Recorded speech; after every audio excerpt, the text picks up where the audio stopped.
హరే కృష్ణ. ఇక్కడ మేము పారేటటువంటి కూరగాయ మొక్కలకి ఇక్కడ పందిరి కడుతున్నాము. ఇది చాలా పొడవైన పందిరి అన్నమాట. మీరు చూడొచ్చు, ఇది చాలా పొడవుగా ఉంది. కుర్మ గ్రామంలో ఇక్కడ ఈ దారి వెంబడి కట్టాము. దాదాపు ఒక 250 మీటర్ల పొడవు ఉండొచ్చు. చూడొచ్చు, అక్కడ వరకు ఉంది.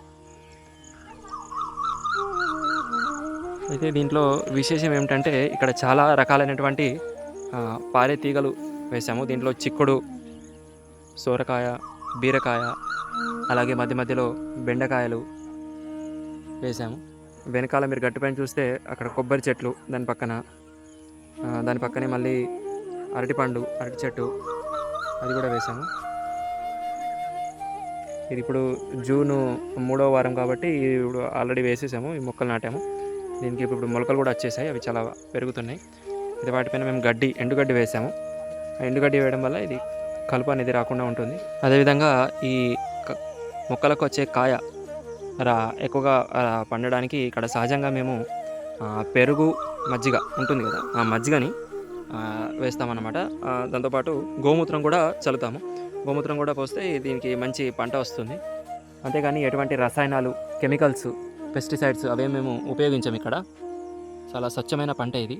ఇక్కడ చూడండి ఎంత అందంగా పందిరి కట్టాము. ప్రతి ఒక్క మొక్కకి చాలా ఈజీగా ఉంటుంది, చాలా విపరీతంగా ఎక్కువగా పారుతుందన్నమాట. దానివల్ల కావాల్సినంత పంట మనకి పెరుగుతుంది. పక్కనే అందమైన చిన్న చిన్న కొబ్బరి చెట్లు కూడా ఉన్నాయి, అరటి చెట్లు కూడా ఉన్నాయి, అరటి కాయలు కూడా వస్తాయి తొందరలో. హ్యాపీగా ఉంది ఇదంతా చూస్తుంటే, చాలా సాటిస్ఫాక్షన్ కూడా అనిపిస్తుంది. ఇంత మంచి ప్రకృతి మధ్యలో ఇంత పంట పండిస్తున్నందుకు. ఈ పంటనే ఇక్కడ ఉన్నటువంటి గ్రామస్తులు, కుర్మ గ్రామంలో ఉన్నటువంటి గ్రామస్తులు ఉపయోగిస్తారు. వాళ్ళు భోజనానికి భగవంతుడి నైవేద్యం పెట్టి వాళ్ళు వాడుకుంటారు అన్నమాట. చుట్టూ కొండలు.